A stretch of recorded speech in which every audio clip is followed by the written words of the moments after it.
There is a people in Skyrim that most players walk past without a second thought. They are called savages. They are called rebels. But they were here long before the Nords arrived, long before the companions sailed south, long before anyone built a city and called it theirs. Tonight, we go into the Reach, into the old faith, into the people who never stopped fighting for what they lost. The Reachmen are the oldest surviving people in Skyrim. They did not come from Atmora. They did not cross the sea. They grew out of the Reach itself, from its hills, its stones, its cold rivers. They call themselves the people of the land. And they mean that in a way, most outsiders do not fully understand. To the Reachmen, the Reach is not territory. It is something closer to a parent, something alive, something that remembers them even when the rest of the world does not. Long before any Nord set foot in Skyrim, the Reachmen had already built their culture, their faith, and their way of life. That history did not disappear when the Nords arrived. It went underground, and it has been waiting there ever since. The old gods of the Reach are not the Eight Divines. They are something else entirely. The Reachmen do not pray to Talos or Kinnereth or Mara. They pray to figures that most people in Skyrim have never heard of. Names like Hirsine, Namira, and Molag Bal appear in some accounts. But the Reachmen relationship with these beings is not the same as ordinary Daedra worship. To the Reachmen, the old gods are the true powers of the natural world. They are not evil. They are simply old. Older than the Empire. Older than the Divines as a named group. The wind in the Reach, the stone beneath your feet, the bone-cold nights, all of it belongs to them. The Reachmen did not choose these gods. The gods were simply always there. Scattered across the Reach, you can find standing stone circles that predate everything else in Skyrim. These are not the standing stones that grant abilities to travelers. These are older, rougher. They mark places where the Reachmen performed their rites, where they spoke to their gods in the old language, left offerings, and asked for the land's blessing before hunting or going to war. Some of these circles still feel different from the land around them. The air near them is heavier. The wind changes direction without reason. Whether that means something or not is hard to say. But the Reachmen believed it meant everything. They did not build these circles as decoration. They built them as doors. Hag-ravens are one of the most unsettling things in Skyrim, but most players do not know what they actually are. A hag-raven was once a woman, a human woman who chose deliberately and completely to give up her humanity in exchange for power. The ritual is not a punishment. It is a transaction. The woman surrenders the soft parts of herself, her warmth, her form, her connection to other people, and in return she receives something ancient.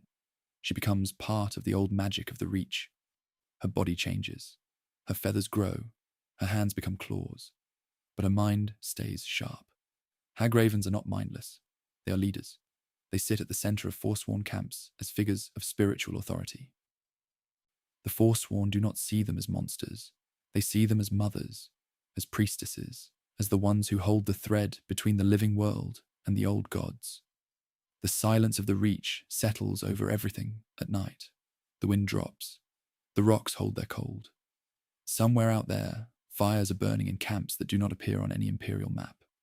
The Briarheart ritual is one of the most unusual things the Reachmen practice. A Briarheart warrior is not simply a strong fighter.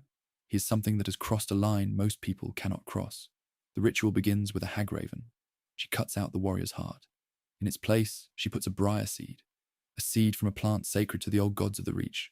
The warrior dies in that moment, and then he comes back. Not quite as a man, not quite as something else. He is stronger. He does not feel fear the way a normal person does. He fights with a kind of calm intensity that makes him harder to face than most enemies in the game. But his briar heart is also his weakness. Remove the seed, and he falls immediately. The Reachmen offer this ritual to their most loyal warriors. It is considered an honor, a way of giving yourself fully to the cause. Madanak is the king in rags. He sits in a prison cell in Markarth, and most players either free him or ignore him. But Madanak is one of the more quietly important characters in all of Skyrim. He led the Forsworn uprising years before the events of the game. For a short time, the Reachmen actually controlled Markarth. They governed it. They held it. Then the Nords took it back, with help from Ulfric Stormcloak, who used the chaos to gain his own political power. Madanach was captured and thrown in Sidna mine. He did not break. He sat in that prison for years and kept leading his people from inside a cell. His story is not one of defeat. It is one of extraordinary patience. He never stopped believing the Reach would belong to his people again. That kind of loyalty to a lost cause is something the Reachmen understand deeply. It is in their blood. There is a theory that the Forsworn do not truly separate their spiritual life from their war. For them, every act of fighting is also an act of worship. When a Forsworn warrior picks up a weapon, he is not just protecting territory. He is honoring the old gods. He is performing a ritual as much as a battle. This is why outsiders struggle to understand the Forsworn. They look like a guerrilla army, but they think of themselves as a priesthood.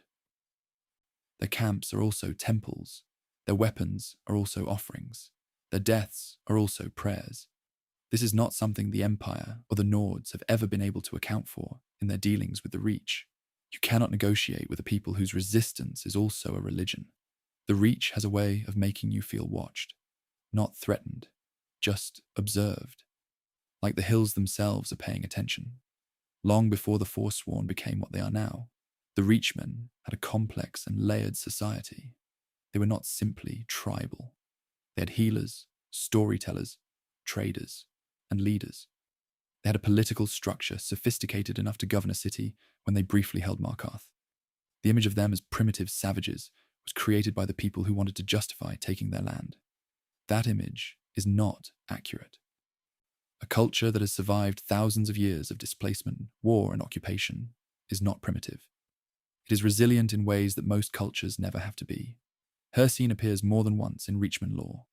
The Daedric Prince of the Hunt is not worshipped by ordinary Nords or Imperials, but to the Reachmen, the hunt is sacred. Hircine represents something they understand: the relationship between predator and prey, the honor in a clean kill, the wildness of the natural world. Some accounts suggest that the Reachmen performed hunting rites in Hircine's name long before the companions ever carried the beast blood. The connection between the Reach and Hircine runs deeper than most players realize. It is not simply that the Forsworn are wild. It is that they chose a god who honors wildness. That is a different thing. The Red Eagle is one of Skyrim's quieter legends. His real name is Faulan. He was a Reachman king who lived thousands of years ago, during a time when a foreign empire tried to conquer and occupy the Reach. Faulan refused. He fought. He lost almost everything: his people, his allies, his hope, but he kept fighting. According to the legend, he made a pact with a Daedric power, or something like one, to continue the resistance beyond what any ordinary man could sustain. He died eventually, but his sword remained. You can find it in the game. It sits in a ruin, waiting. The legend says that as long as Reachmen continue to fight for their homeland, the Red Eagle's spirit is never truly gone. He became a symbol, not of victory, but of refusal, of the choice to never accept that a war is over. Namira is another presence in Reachman lore. She is the Daedric prince of the ancient dark, of decay, of crawling things, of the parts of nature that most people prefer not to think about. The Reachmen do not fear these things. They include them. Their faith makes room for the dark parts of the world, because they understand that the world contains dark parts, whether you acknowledge them or not. Namira's connection to the Reach appears in the game through certain rituals and locations. It is not presented as evil worship. It is presented as an older, stranger kind of spiritual life, one that sees death and rot as natural stages, not as enemies. What the Forsworn want is simple. They want the Reach back. They want recognition that what was taken from them was taken unjustly. They do not want to destroy Skyrim. They want one piece of it, the piece that was theirs first. The tragedy of their story is that this simple goal has never been heard properly by the people who have the power to address it. The Empire does not recognize their claim. The Nords do not recognize their claim. So the Forsworn fight. They will keep fighting. Not because they enjoy war, but because war is the only language anyone has ever been willing to speak with them.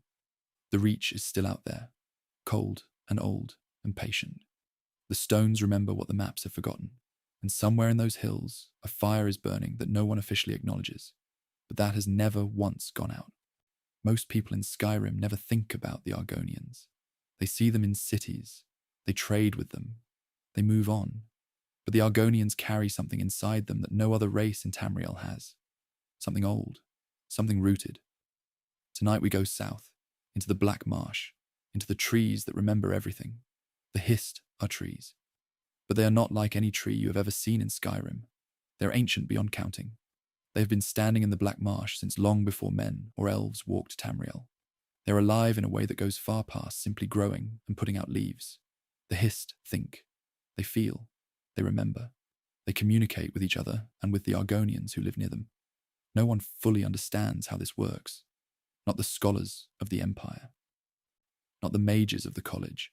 The Hist have simply always been there, doing what they do, paying very little attention to the outside world.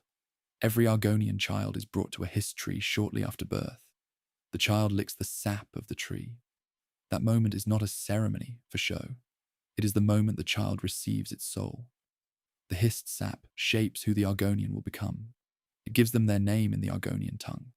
It connects them to the tree and to every other Argonian connected to that same tree. In a very real sense, the Hist do not just raise Argonians, they make them. Without that connection, an Argonian is something different. Still alive, still a person, but missing a piece that most Argonians carry from their very first breath. The Black Marsh is quiet tonight. Somewhere in the dark, roots push deeper into wet ground. The trees do not sleep the way animals do. They simply wait. Some Argonians are born with memories that do not belong to them. These are not dreams. They are not imagination. They are real memories from Argonians who lived and died before them. The Hist carry these memories inside their sap. When a new child drinks from the tree, sometimes those old memories pass along too. An Argonian might be born already knowing the layout of a ruin they have never visited, or knowing the face of someone who died 100 years ago. This is not seen as strange in Argonian culture. It is seen as normal, as a gift. The Hist makes sure that nothing important is ever truly forgotten. What happened during the Oblivion Crisis is one of the most important moments in Argonian history. When Mehrunes Dagon opened his gates across Tamriel, the Hist did something no one expected. They called their people home. Every Argonian in the Empire felt it at the same time. A pull, a command from the trees they had been connected to since birth. Most of them went. They left their jobs, their homes, their places in imperial society, and walked back toward the Black Marsh. The Empire did not understand what was happening. They could not stop it. The Hist were not asking. They were telling. When the Daedra poured through the Oblivion gates near the Black Marsh, they met something they were not ready for. The Argonians who had answered the Hist's call were different now. The sap had changed them, made them faster, stronger, more able to fight in ways that matched the Daedra's own power. The Argonians did not just defend their homeland, they pushed through the gates. They took the fight into Oblivion itself. They closed gate after gate from the inside. The rest of Tamriel was struggling to survive. The Argonians were winning. The Hist had not called their people home to protect them. They had called them home to turn them into something that could fight back. The Unzilil rose to power after the Oblivion Crisis ended. They are an Argonian group that came to lead Black Marsh politically. Before the crisis, the Empire had some control over parts of the marsh. After it, the Unzilil pushed the Empire out entirely. They did not want outside rule anymore. They had just watched their people, changed and guided by the Hist, defeat a Daedric invasion. They did not feel they needed the Empire's help or its laws. The Black Marsh became fully its own after that. The Unzilil made sure of it. And the Hist, as always, said nothing out loud. But no one doubted whose decision it really was. The marsh is still and dark. The water barely moves. Above the trees, the sky is wide and full of stars that the Hist have watched cross the sky 10,000 times before. The Black Marsh is not simply a place the Argonians happen to live. It is a place that actively fights for them. Every army that has tried to conquer it has failed. Not always because of the Argonians themselves. The marsh does the work. The diseases, the plant life, the shifting ground, the waterways that seem to change between visits. All of it makes the Black Marsh nearly impossible to hold for anyone not born there. The Hist may have something to do with this. Some fans believe the marsh itself responds to the Hist's will, that the environment is not just difficult by chance. That it is difficult because something in the roots of the land wants it that way. There is a theory that the Hist are not originally from Mundus. Mundus is the name for the mortal world. The world where Skyrim, Tamriel, and everything you know exists. The idea is that the Hist came from somewhere else, long before the current world took its shape. They arrived in the Black Marsh and stayed. They put down roots, literally, and have not moved since. This would explain why they seem to operate outside the normal rules of the world. Other plants do not think. Other trees do not give souls to people. Other living things do not send armies into oblivion. If the Hist grew up in this world, those things would be very strange. But if they came from somewhere older, somewhere different, then maybe these things are just normal for what they are. Argonians who grow up far from the Black Marsh, who were never brought to a history as children, are called the Luciole. That word roughly means those who have been absorbed. They live among other races. They speak common languages. They follow the laws of whatever hold or city they call home. But they do not have the same connection to the Hist that other Argonians do. They did not receive their soul through the sap. They built their identity the way humans do, through living, through choosing, through growing up on their own. Most Argonians feel something quiet and sad about the Luciole. Not judgment, just the awareness of something missing, a thread that was never tied. The way the Hist communicates is hard to describe in words. It does not speak in sentences.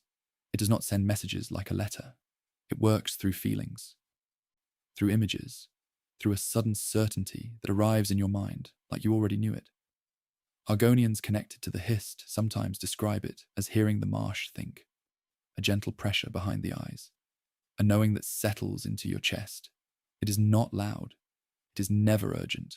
It is simply there, like a hand resting on your shoulder in the dark, reminding you that you are not alone.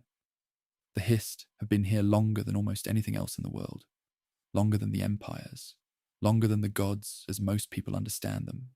They watched the world form. They watched races rise and fall. They watched wars begin and end. And through all of it, they stood in their marsh and said nothing to anyone who was not listening in the right way. They are patient in a way that has no human word for it. They do not hurry. They do not worry. They simply continue, rooted, watching, remembering everything. There is something calming about a creature that old, something that has seen so much that nothing surprises it anymore. The Hist do not panic. They do not rush. They just grow quietly in a marsh that the rest of the world mostly leaves alone. And maybe that is enough. Maybe that is everything. The mortal world does not hold itself together on its own. Something keeps it in place. Something anchors it. And that something is not a god, not a spell, and not a prayer. It is 8 structures spread across Tamriel, old beyond counting, each one doing a quiet and important job that most people never think about. The towers are real structures that exist in Elder Scrolls lore. There are 8 of them. Each one stands at a specific place in the world. Each one was built or shaped during the earliest moments of creation. Their job is simple to say and hard to fully understand. They hold the mortal world in place. Without them, the world would not simply break. It would come apart at a level deeper than stone or soil. The mortal plane itself, the place where you exist, where Skyrim exists, where everything you know exists, would begin to fade back into nothing. The towers are the reason the world stays real. Every tower has a stone. The stone is not always a rock. It is the object or idea at the heart of each tower that gives it power. The tower is the structure. The stone is what makes it work. Think of it like a fire. The tower is the fireplace. The stone is the flame inside it. If the flame goes out, the fireplace is just stone and nothing more. This is why the stones matter as much as the towers themselves. Destroying a tower is hard, but removing or breaking its stone is something else. That is how a tower truly falls. Adamantia is the first tower. It is also called the One Tower. It stands, or stood, at a place called the Adamantine Isle, in the sea off the coast of Somerset. This is where the gods first met after creation. It is the oldest of all the towers. Its stone is called the Zero Stone. Some lore texts suggest the Zero Stone is not a physical object at all. It may be an idea, a concept so old that it exists outside normal understanding. Adamantia is the anchor of all anchors. The tower that came before the others had a reason to exist. The Red Tower is Red Mountain. It sits on the island of Vardenfell in Morrowind. Its stone was the heart of Lorcan, a divine heart buried deep inside the mountain. The heart gave the Red Tower its power. It kept the tower standing. It kept that part of the world stable. When the heart was removed during the events of Morrowind, the Red Tower lost its stone, and Red Mountain erupted. The land around it changed. The island was badly damaged. This is what tower failure looks like. Not just an explosion, a wound in the fabric of the world itself. The wind shifts for a moment. The fire in your mind burns a little lower. Out there, somewhere, 8 old things are still standing, still working, still holding everything together without being asked. White Gold Tower stands in the Imperial City in Cyrodiil. It is the tower most people in Tamriel have actually seen, or at least heard of. It is tall. It is old. It sits at the center of the continent. Its stone is called the Amulet of Kings. The amulet was a ruby, a large, deep red gem that the Septim Emperors wore. It sealed the barriers between the mortal world and oblivion. When the amulet was destroyed during the Oblivion Crisis, White Gold Tower lost its stone. The barriers weakened. Mehrunes Dagon was able to push through. The fall of that one stone nearly ended everything. Snow Tower is Skyrim's own tower. It is the throat of the world, the tallest mountain in the province. You have stood on it. You have climbed it. Most players reach the top and think about the Greybeards or Paarthurnax, but the mountain itself is older than either of them. Its stone is the ancient Nords, not an object, a people. The idea is that the earliest Nords, the ones who came from Atmora and built the first Nordic culture, were themselves the stone of Snow Tower. Their belief, their presence, their connection to the land gave the tower its power. When a people become the stone of a tower, the tower lives as long as they do. Crystal-like lore is the Tower of the Altmer, the High Elves in the Somerset Isles. It stood as the center of their culture and their magical knowledge for thousands of years. The Thalmor destroyed it during the Great War, or at least that is what some accounts suggest. The exact details are debated. But the loss of crystal-like lore is considered one of the more serious tower events in recent history. The Altmer built their identity around that structure. Losing it changed them in ways that go beyond politics or pride. There is a tower called Orichalc that no longer exists above the surface. It once stood on the continent of Yokuda, the homeland of the Redguards. When Yokuda sank beneath the sea thousands of years ago, the tower went with it. The Redguards who survived sailed east and eventually settled in Hammerfell. But their tower was gone, lost under water so deep that no one has ever found it. Some fans believe that Orichalc's loss contributed to the instability of that part of the world. A tower going dark does not fix itself. The world simply adjusts, and the adjustment is never clean. The silence between facts feels like the space between stars, wide, still, holding something that does not have a name. A dragon break is what happens when time itself stops working properly. It's connected to the towers because the towers help keep the structure of the world, including time, in order.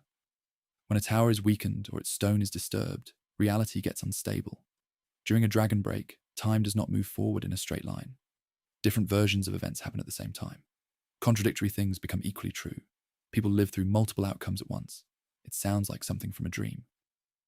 But in Elder Scrolls lore, it has happened more than once.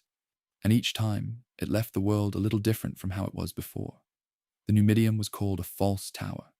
It was a giant brass structure built by the Dwemer, meant to replace the gods and the towers entirely. The Dwemer believed they could build something better than what the gods had made. The Numidium was their answer. But a tower needs a stone that belongs to the world. The Numidium used the heart of Lorcan as its stone, a divine object that was never meant to be used that way. The result was unstable, dangerous. Every time the Numidium was activated, reality bent around it. It did not hold the world together. It pushed against the world. A tower is supposed to anchor. The Numidium only ever pulled. 8 structures, 8 flames, each one holding its small piece of the world in place. Most people walk past them without a second thought. They trade and fight and sleep and never once wonder what is keeping the ground beneath their feet from fading into nothing. But the towers know, and as long as they stand, the world keeps going. Quiet, steady, real. Most magical groups in Tamriel keep records. They have buildings, teachers, rules, and names on a list. The Sigic Order has all of those things too, but they also have something no other group has, an island that comes and goes from the world like a breath. Tonight we sit with the oldest magic in Tamriel, quiet, patient, and very, very old. The Sigic Order is the oldest magical organization in Tamriel. The Mages Guild, the College of Winterhold, the Synod, all of them came much later. The Sigics were already old when those groups were just ideas. They were founded on the island of Artaeum, off the coast of Somerset. They have been practicing their craft for thousands of years. Most people in Tamriel have heard the name. Very few have ever met one. The Order does not look for students the way other groups do. They find who they want, and they are very careful about who that is. The Old Ways is the name the Sigics give to their method of magic. It is not the same as the spell casting most mages use. Regular magic in Tamriel works by pulling energy from somewhere and shaping it into an effect. The Old Ways work differently. They're closer to a way of thinking than a set of spells. The Sigics believe that the world has a natural order, and that a person who understands that order deeply enough can move within it in ways others cannot. It takes years of quiet study, years of sitting still, years of learning to listen to something most people never slow down enough to hear. Artaeum is the third largest island in the Somerset chain. It is real. It appears on maps.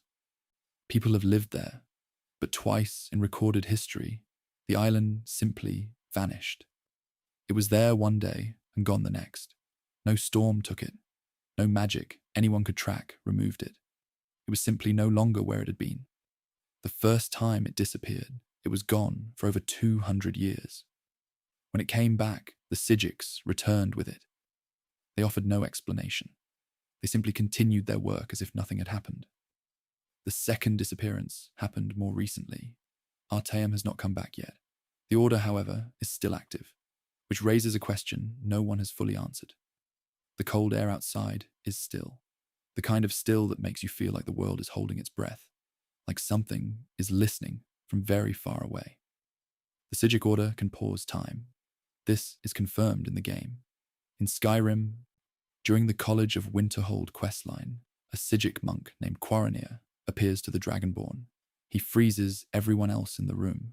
They do not move. They do not breathe. They simply stop. He speaks to the Dragonborn alone and then leaves. The whole thing takes only a moment from everyone else's point of view.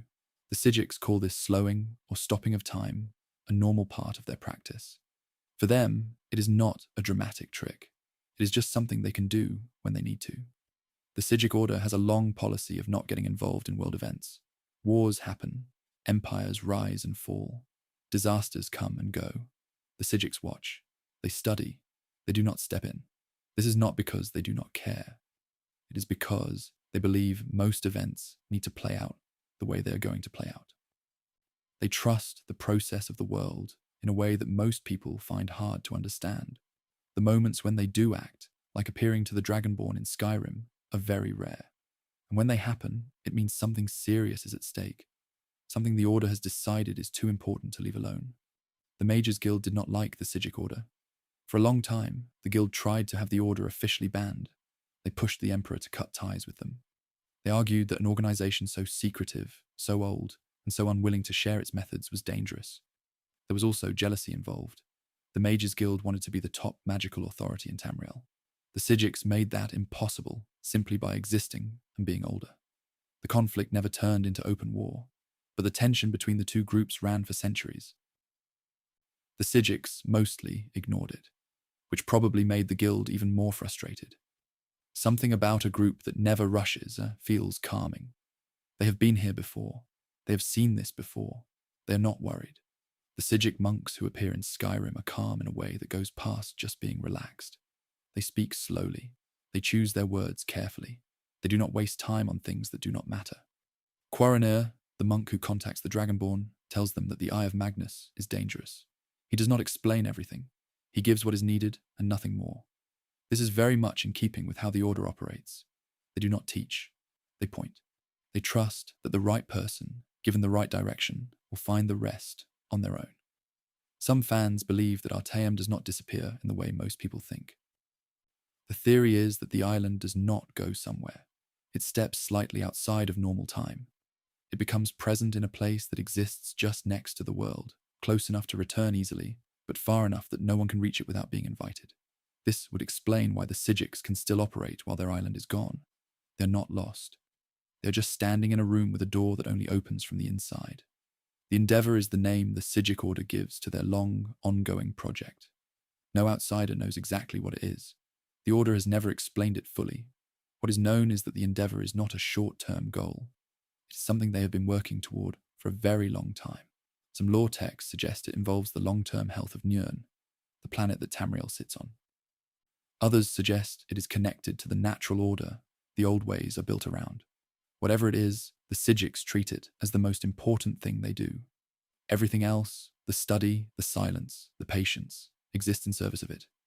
There is something restful about a group that is not in a hurry. The Psijics have been working on something for thousands of years. They are not close to done, and they are perfectly fine with that. They will still be here when the current wars are history, when the current emperors are names on old stones. They will still be sitting on their island, wherever it is, doing the quiet work they have always done, patient, steady, unhurried, like the oldest kind of fire, the kind that does not burn bright. It just never goes out. Before the gods existed, before the world had a shape, before anything had a name, there was nothing. And in Elder Scrolls lore, that nothing has a name. It is called Sithis. Tonight, we sit with the quiet at the edge of everything, not the dark that hides things, the dark that simply is. Sithis is not a god. This is worth saying clearly. Most people who encounter the name assume it refers to a Daedric prince or some kind of divine being. It does not. Sithis is a concept. It is the idea of nothingness, of emptiness, of the void that existed before creation began. In Elder Scrolls creation stories, Anu and Padme were the first two forces. Anu represented stillness and order. Padme represented change and chaos. From their interaction, Sithis emerged. The concept of separation, of the gap between things, of pure nothing. Sithis did not choose to exist. It simply was. Before everything else was anything at all, the void is the place associated with Sithis. It is not Oblivion. Oblivion is where the Daedric princes live, a real place with realms and rulers and things moving through it. The void is different. It has no rulers. It has no realms. It has nothing in it. And that is the point. When a soul is given to Sithis, it does not go somewhere. It stops being somewhere. The soul dissolves back into the nothing it came from. No punishment. No reward. Just an ending that goes all the way down. The Night Mother is the connection between the living world and Sithis. She is a figure in Dark Brotherhood lore, whose real history is difficult to untangle from legend. What the Brotherhood believes is this. She was a mortal woman who gave her children to Sithis. In return, she became something more than mortal. She became the bride of Sithis, the one through whom people can speak to the void. When someone in Tamriel performs the Black Sacrament, a ritual using bones and flesh and nightshade, they are not praying to Sithis directly. They are calling to the Night Mother. She carries the message the rest of the way. The dark outside is very quiet now. No wind, no movement. Just the soft weight of a night that has settled in completely. The 5 tenets were the rules that governed the Dark Brotherhood for most of its history. They were simple and clear. Never kill a fellow Brotherhood member. Never steal from the Brotherhood. Never disobey a direct order from a superior. Never kill a sanctuary keeper. And never betray the Brotherhood's location to an outsider. These rules kept the organization running across hundreds of years. They were not based on morality in the way most people understand it. They were practical. The Brotherhood existed to fulfill contracts. The tenets existed to make sure the Brotherhood could keep doing that without falling apart from the inside. The Dreadfather is one of the names used for Sithis within the Dark Brotherhood. It is a title more than a description.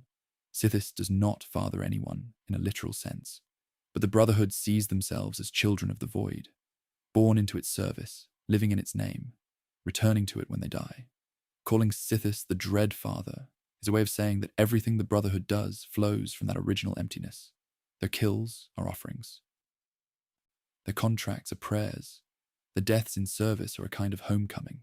There is an old belief in some parts of Tamriel that Sithis and Akatosh are opposites. Akatosh is the god of time, of order, of flow, of things moving forward in a line. Sithis is the absence of all of that. No time, no order, no line, just stillness. The idea is that these two forces hold each other in balance. Akatosh pulls the world forward. Sithis pulls it toward rest. Neither one wins. The world exists in the space between them, always moving, always being pulled back, never quite reaching either end. Some fans find this comforting. The world keeps going, because two very old forces have not finished their argument yet. Something in that idea settles quietly, like the last log in a fire that does not need to be fed anymore. Still warm, still there. Just slower now. The Brotherhood's relationship with Sithis changed over time. In their early days, the rituals were stricter. The connection to the void was treated as something real and present, not just symbolic. Members fasted before contracts. They meditated on the silence. They prepared themselves to act as instruments of a force much larger than personal desire. Over the centuries, the organization became more practical and less spiritual. The rituals faded. The business of killing took over from the worship behind it. By the time of Skyrim, the Brotherhood is broken and struggling. Some fans believe this is connected, that Sithis withdrew his favor as the Brotherhood forgot what it was actually for. Not every member of the Dark Brotherhood believes in Sithis the same way. Some join for protection. Some join for purpose. Some join because they have nowhere else to go. But the ones who truly believe, who sit in the darkness and feel it sit back, describe something that sounds less like fear and more like peace. The void is not a punishment waiting at the end. It is a return. Everything that exists came from nothing. Going back to nothing is not a loss. It is just the circle closing. Lucian Lachance appears in Skyrim as a spirit. He is a former speaker of the Dark Brotherhood, dead long before the events of the game. But he is still present, still watching, still connected enough to appear and speak. What this means for the nature of the void is something lore fans have debated for years. If Sithis dissolves souls completely, Lachance should not exist at all. His presence suggests that something more complicated is happening. That the void may not end things as completely as the Brotherhood's doctrine claims, or that Lachance, through years of faithful service, earned something even Sithis does not give easily. Some players think the most peaceful ending in all of Tamriel is the one no one talks about. Not a throne, not a victory, not a dragon defeated or a guild restored, just the quiet at the end of everything, the nothing that waits with no judgment and no memory. The void does not hate, it does not love, it simply receives. And in the deep dark of a night like this one, that does not sound so bad. The void is patient. It has been waiting since before time began. It is not going anywhere, and neither, for now, are you. In Morrowind, there were 3 gods that the Dunmer people prayed to every day. They had temples, they had priests, they had miracles attributed to their names. But these 3 gods were not born divine. They were born mortal. They made themselves into gods through an act that took everything they had, and cost them more than they understood at the time. Vivec, Almalexia, and Sotha Sil were Dunmer, elves, mortals who lived and breathed and could be hurt the same as anyone else. They were powerful before their ascension, warriors, advisors, leaders, but they were not gods. What changed everything was the heart of Lorcan. The heart was a divine object buried deep inside Red Mountain in Morrowind. Kagranak, the chief engineer of the Dwemer, discovered it and built tools to tap into its power. The 3 Dunmer, guided by their leader Nerevar, used those same tools for themselves. They touched the heart, and in doing so, they took something that was never meant to be taken. They became divine. But divinity did not come without a cost. It never does. Vivec is the most well-known of the 3. He ruled a city that bore his name, Vivec City, built on the southern coast of Vardenfell. Above that city, he held a moon in place. A massive rock called Bar Dao had fallen from the sky long ago, aimed at the city like a dropped stone. Vivec stopped it. He held it there with his own will and divine power. It floated above the city for thousands of years. The people below went about their lives with a moon hanging over their heads, and most of them stopped thinking about it after a while. But it was always there, and it only stayed because Vivec kept it there, every single day. The temple bells of Vivec City must have rung at the same hour for thousands of years. The same sound, the same rhythm. A whole civilization built under something that should have destroyed it. Almalexia ruled from Mournhold, the capital city of Morrowind. She was called the Mother of Morrowind. Her people loved her. She was present in a way that Vivec and Sotha Sil were not. Visible, accessible, showing herself to her followers. For a long time, that presence was genuine. She cared about the Dunmer people. She acted like a mother in the way the title suggested. But as the centuries passed, something shifted. The power that came from the heart of Lorcan needed to be maintained. And when the connection to the heart weakened, so did the gods. Almalexia felt herself fading, and she did not handle it quietly. Sotha Zil was the quietest of the three. He withdrew from the world early. While Vivek held court and Almalexia walked among her people, Sotha Sil built something alone in the dark. He created the Clockwork City, a mechanical world inside a sealed space, built from metal and gears and his own divine knowledge. He stopped talking to other people. He stopped involving himself in politics or worship. He simply worked. His followers kept worshipping him. His temple kept receiving prayers. But the god those prayers were addressed to had already gone somewhere else in his mind and in his body. He was present only in name. The Dunmer faith sustained the tribunal in a way that is worth understanding. A god in Elder Scrolls lore is partly maintained by belief. The worship of the Dunmer people fed the tribunal's power. Every prayer, every offering, every temple ceremony added something to what the three gods could do. This is why the tribunal needed temples, not for show, not for tradition, for survival. As long as the Dunmer believed, the gods had something to draw from beyond the heart of Lorcan. It was a second source of power, one that required the gods to remain worthy of the worship that kept them strong. The night holds still. Somewhere in the east, Morrowind sits under a sky that has seen gods rise and fall and rise again in different forms. The Nerevarine was the reincarnation of Nerevar, the original Dunmer leader who had first discovered the heart of Lorcan with the tribunal. When the Nerevarine arrived in Morrowind during the events of the game, the tribunal's power was already weakening. The heart had been disturbed, the connection was failing. Vivek, in a move that surprised many players, was honest about what he was. He admitted that the tribunal had done something they should not have. He gave the Nerevarine what they needed to finish the task. He did not fight. He did not hide. He simply accepted what was coming with more grace than most people expect from a god facing the end of their age. Almalexia did not accept it. As her power faded, she became less like a mother and more like something else. She engineered crises in Mournhold. She manipulated events to make herself seem necessary. She turned against Sotha Sil, the one person who had stood beside her from the beginning, and killed him in his own city. By the time the Nerevarine reached her, she was not the goddess her people had prayed to for 3,000 years. She was something frightened and broken, reaching for power she could no longer hold. Her end, when it came, was sad more than anything else. Sotha Sil was already dead when the Nerevarine found him, sitting in his Clockwork City, perfectly still. The machines around him still running. The city still ticking along exactly as he had designed it. He had been killed by Almalexia before the Nerevarine arrived. He died alone, in the dark, surrounded by the mechanical world he had built as a replacement for the one he had stopped believing in. It is one of the quieter endings in all of Elder Scrolls lore. A god who wanted nothing, got nothing, and found peace in that long before his death made it official. There is a question that comes up often when people talk about the tribunal. Were they real gods? The Thalmor would say no. Scholars debate it. But in practical terms, in the terms that actually matter, the answer is yes. They performed miracles. They held back enemies that would have destroyed their people. They maintained a civilization for 3,000 years. They did things that no ordinary mortal could do. Whether the source of their power was divine or stolen does not change what they accomplished with it. They were gods. They just happened to have started as something smaller. The tribunal are gone now. The age they belong to is past. But the Dunmer still remember them, not always with worship. Sometimes just with a quiet kind of acknowledgement.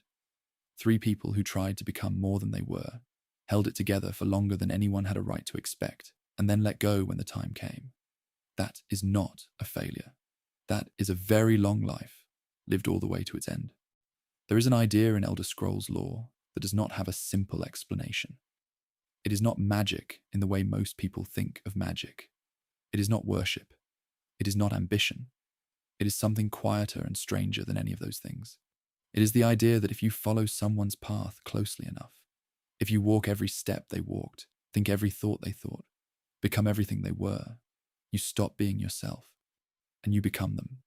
Tonight, we sit with that idea, gently, without rushing. Mantling is the process of following a being so completely that you replace them, not imitate them, not honor them, replace them. The word comes from the image of picking up a cloak someone has dropped and putting it on. At first, it is their cloak, but if you wear it long enough, if you live in it and move in it and let it shape how you walk through the world, it becomes yours. You become the person the cloak belonged to. This is not a metaphor the way most metaphors work. In Elder Scrolls lore, mantling is a real process. It has happened. And the results have changed the shape of the world in ways most people do not realize. Talos is believed by many lore scholars to have mantled Lorcan. Lorcan was the god who pushed for the creation of the mortal world. He convinced other gods to help build it. He gave up his divine heart in the process. He was killed by the other gods for what he did, but his presence did not disappear. It sank into the world he helped create. Thousands of years later, Tiber Septim, the man who would become Talos, conquered all of Tamriel. He united every province under one banner. He did what Lorcan had done on a divine scale. He built something whole out of many separate pieces. Some lore scholars believe Septim did not just resemble Lorcan, he became him.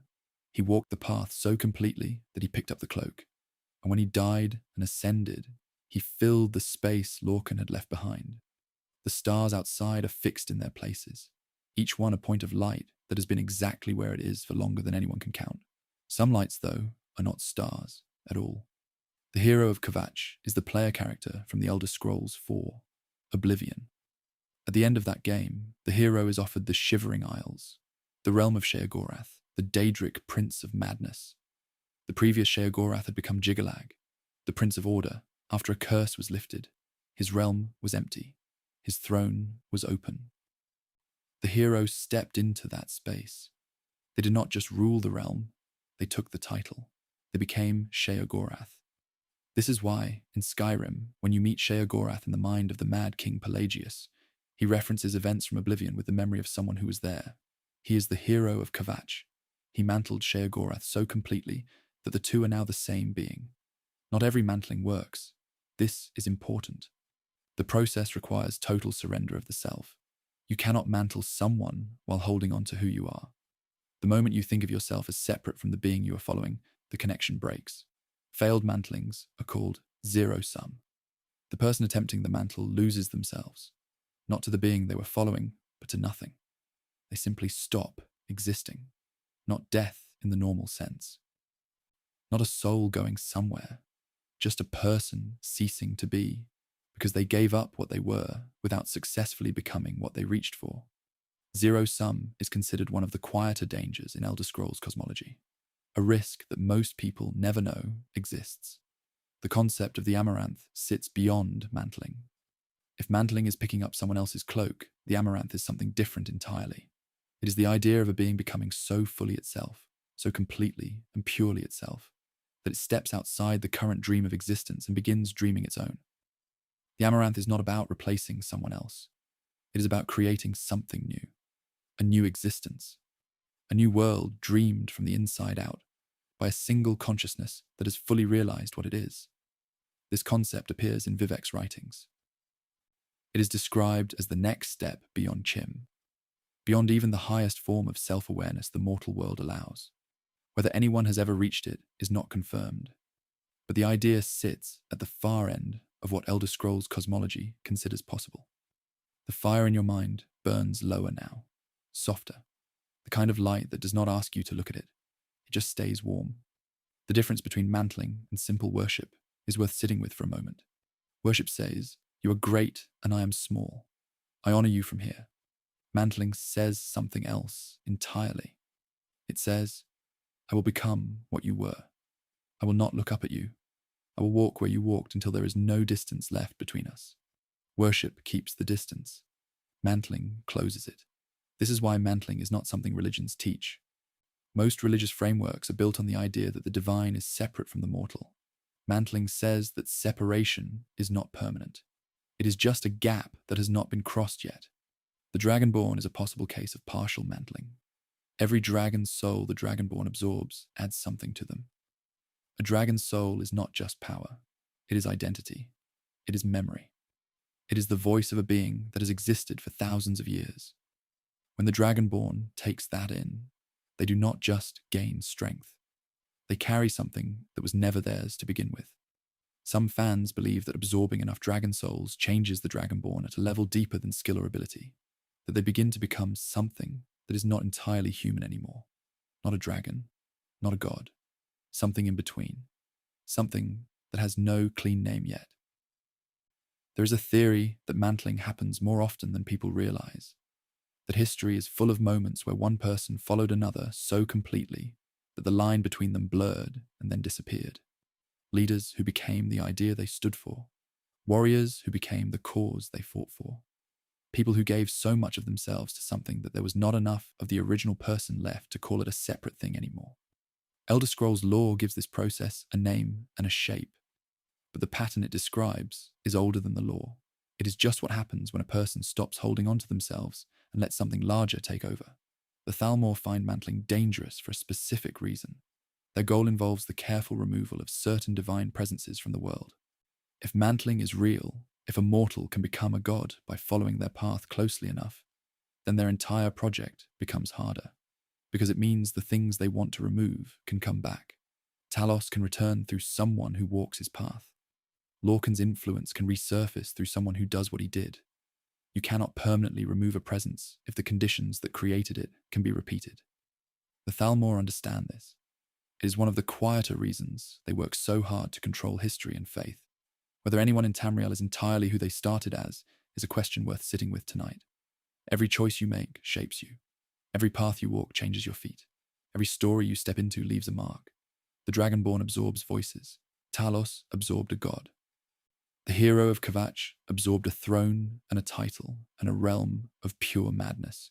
At what point does what you carry become what you are?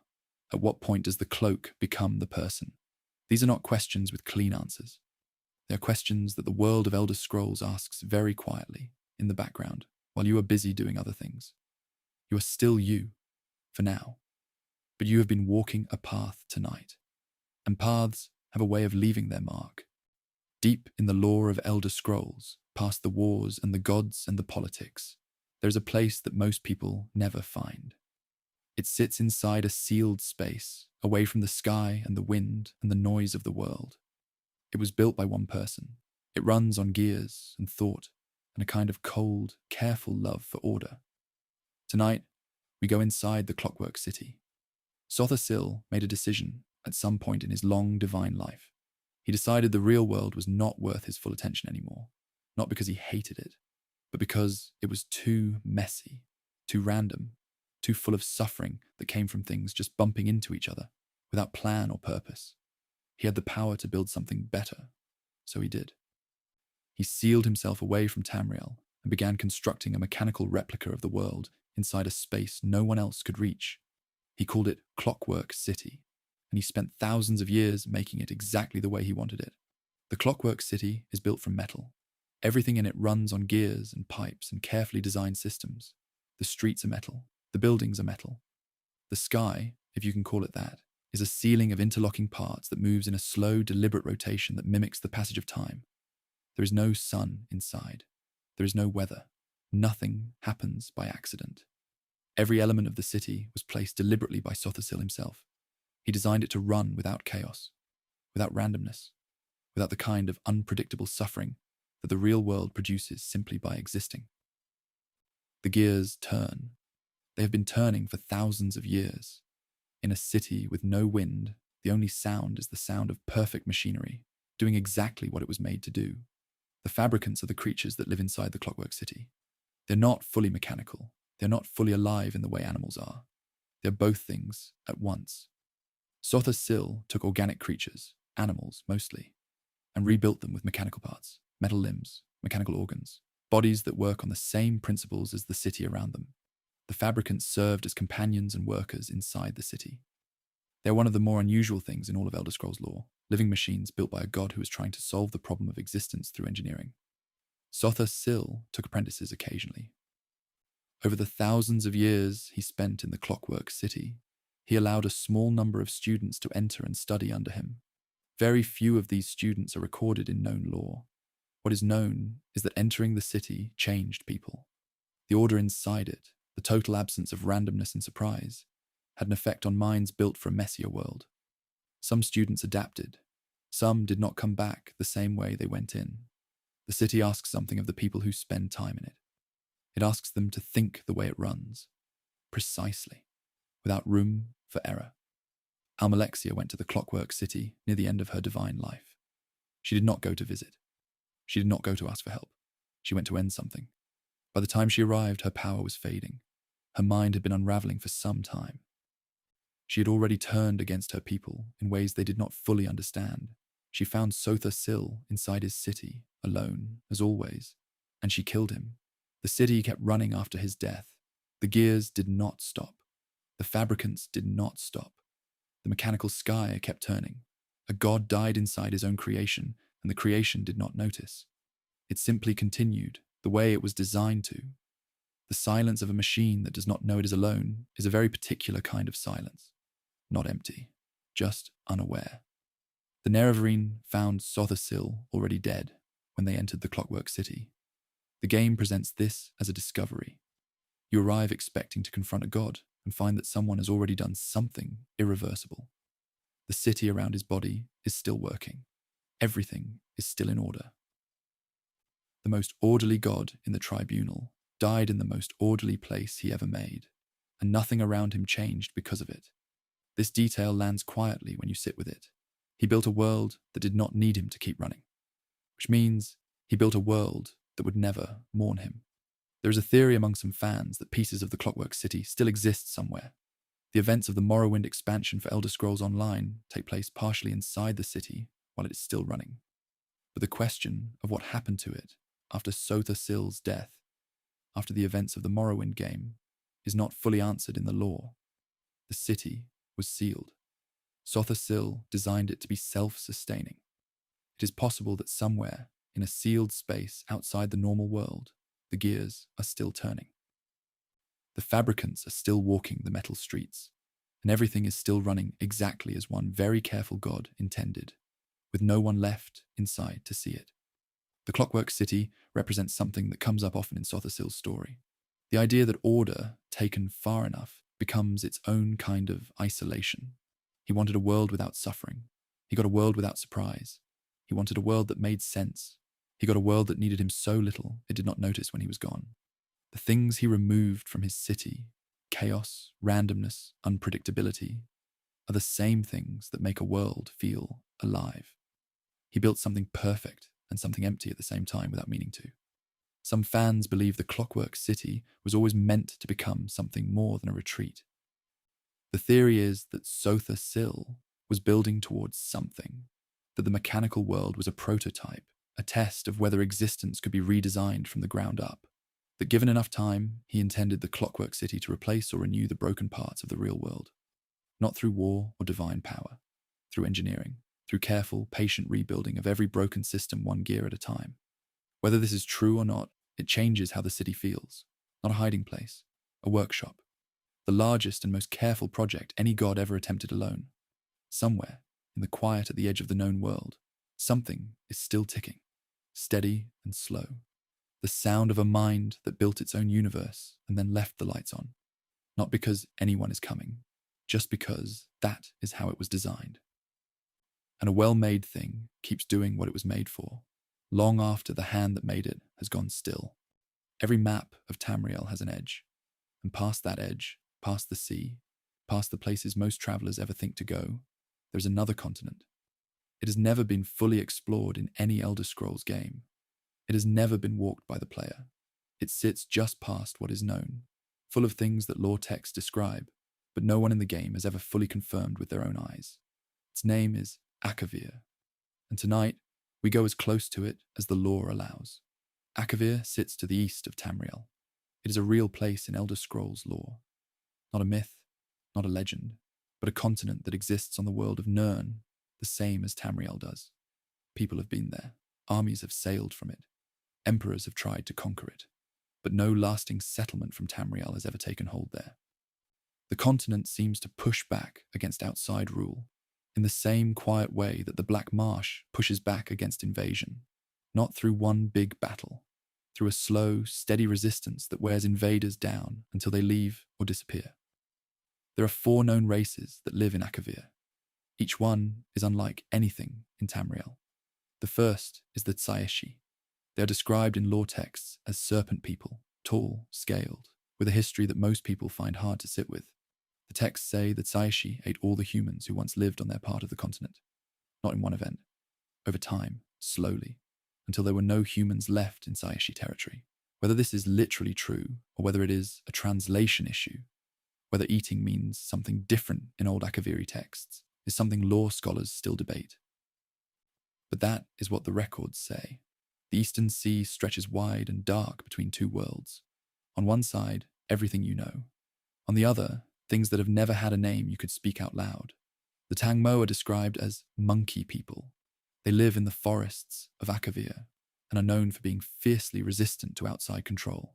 They have fought against the Chaishi for a very long time. They are also noted in some lore texts as being unusually kind. Not warlike by nature, but willing to fight when pushed. They are not heavily described in most Elder Scrolls sources. They are one of those pieces of lore that exist clearly enough to be real, but does not have enough detail to feel fully formed. A people on the far side of a sea that no game has ever crossed. The Karpo Tun are tiger people. They are led by a god king named Tosh Raka, who is described in lore texts as having succeeded where the dragons of Tamriel never could. He became a dragon, not through absorbing souls or following a divine path in the way Tamriel's lore describes. He simply transformed. He is described as the largest dragon in the known world, orange and black, the size of something that does not fit easily into a sentence. The Karpo Tun follow him with a loyalty that goes past normal politics. Their god king is visibly, physically divine in a way that most rulers can only claim. The Kamal are the fourth race. They are sometimes called ice demons. They live in the frozen north of Akavir, in a place so cold that they spend most of the year in a kind of deep frozen sleep. When summer ends and the world gets cold again, they wake. And when they wake, they move south. They have invaded Tamriel more than once, sailing west across the sea in armies that came with the cold weather and retreated as the warmth returned. They do not speak in ways recorded lore has captured. They do not negotiate. They arrive, they fight, and eventually they go back, every summer, like a cold tide that pulls back only to return the next winter. The wind off a cold sea sounds like nothing else, flat and wide and carrying no smell of land at all. The Akaviri invasions of Tamriel are a real part of Elder Scrolls history. They happened more than once. The most well-known is the invasion led by the Akaviri warlord Versidue Shai at Tsayeshi, who eventually stopped fighting and became part of Tamriel's political structure. He served as potentate for decades after peace was made. The Akaviri did not always come as pure enemies. Some of them stayed. Some of them built things. Some of them shaped the culture of Tamriel in ways that are still visible if you know where to look. The Blades are the most direct example of Akaviri influence in Skyrim. They are the order of dragon hunters who serve the Dragonborn. Their armor has a distinct look, curved, eastern, unlike anything made in Tamriel's own traditions. That is because it is not from Tamriel's traditions. The Blades descended from Akaviri warriors who came to Tamriel during one of the invasions and never went home. They shifted their loyalty to the Dragonborn emperors and became some of the most trusted protectors in Tamriel's history. Their fighting style, their equipment, their organizational structure, all of it came from across the sea. There is a theory that the dragons of Tamriel originally came from Akavir. The lore basis for this is thin but present. Some old texts describe dragons being in Akavir before they were known in Tamriel. The Karpo Tun are described as people who seek to become dragons, suggesting that dragons are the highest form of being in their culture, which implies dragons were there first. Whether the dragons flew west across the sea or arrived through some other means is not explained. But the idea that Tamriel's dragons are not native to Tamriel is one that sits quietly in the lore and does not go away when you look at it. No Elder Scrolls game has ever let the player go to Akavir.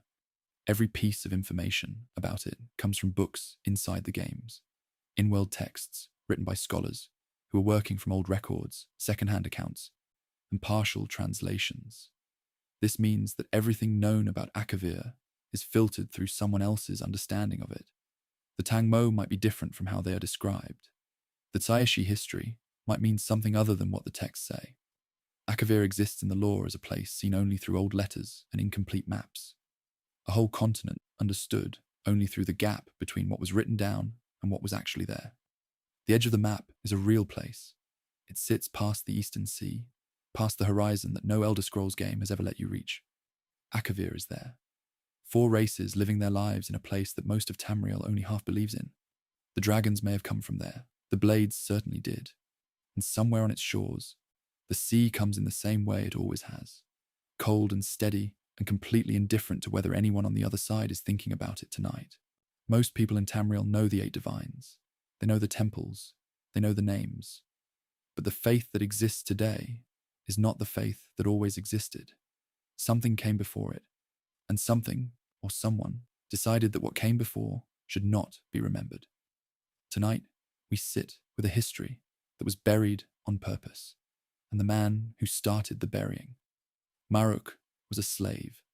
That is where this story begins. He was an Imgur, a race of ape-like beings from Valenwood, living under imperial rule during the First Era. He was not a soldier or a scholar or a man of any particular standing. He was a slave who had a vision. In that vision, the god Akatosh spoke to him. Akatosh told him that the empire had drifted from the true faith, that the elven influence on imperial religion had corrupted it, that things needed to change. Maruk took that vision and turned it into a movement, and the movement became one of the most powerful religious forces Tamriel has ever seen. One man, one vision, centuries of consequences. The Alessian doctrines were the written rules of the faith Maruk built. They were strict, they were specific, and they were aimed at removing elven thinking from imperial religion.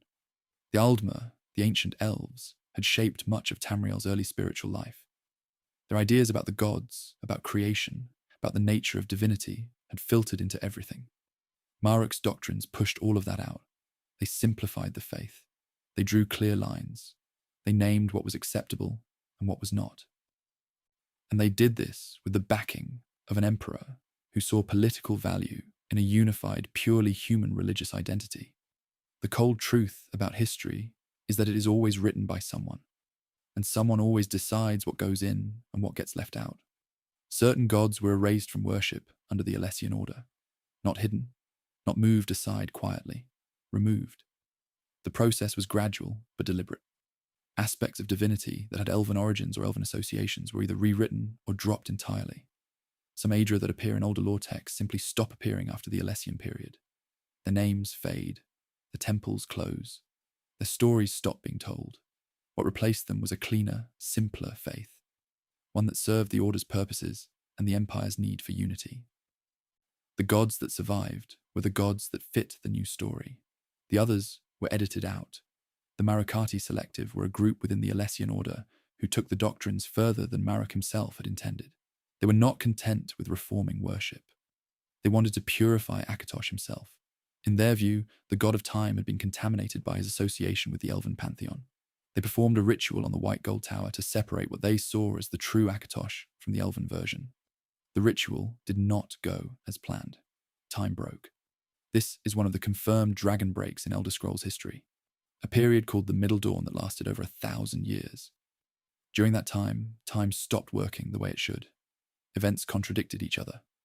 Multiple outcomes existed simultaneously. An entire millennium of history became unreliable, all because a group of true believers decided their god needed to be made purer. 1,000 years of broken time. Think about what that means. People living through it did not know which version of events was real. History, written during that period, cannot be fully trusted. Scholars still argue about what actually happened during the Middle Dawn. The Marukati Selective did not intend this. They were trying to fix something. Instead, they broke time itself for longer than most modern nations have existed. It is one of the most striking examples in Elder Scrolls lore of what happens when faith becomes so certain of itself that it stops leaving room for error. The quiet after a long thought feels like a room that has been emptied slowly. Nothing dramatic. Just less in it than there was before. The Alessian Order collapsed after the Battle of Glenumbra Moors. This battle took place in High Rock, where a combined force of Direni elves and their allies defeated the Order's armies. The defeat broke the Order's military power. Without that power, the political structure that had held the faith in place began to fall apart. The strict doctrines loosened. The erasures became harder to maintain. Some of the knowledge the Order had buried began to surface again, in fragments, in old texts, in traditions that had survived in places the Order never fully reached. The Order's end was not dramatic. It was gradual, like a fire that does not go out all at once but loses heat slowly until nothing is left. The knowledge the Alessian Order buried did not all disappear. Some of it survived in places they did not control: remote temples, private collections, oral traditions passed down in communities that kept their old faith quietly, away from imperial attention. When the Order fell, some of this knowledge came back, but not all of it. Some things were buried so completely, in places so thoroughly erased from record, that they have never resurfaced. There are gods that existed before the Alessian period whose names are not in any current text, whose temples have no location marked on any map, whose stories are simply gone, not lost by accident, removed by plan. The shadow the Alessian Order cast on religion did not end when the Order did.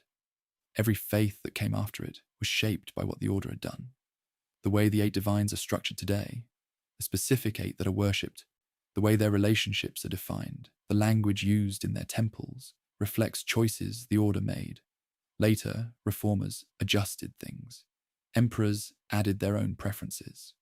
But the bones of the current faith were set during the Alessian period.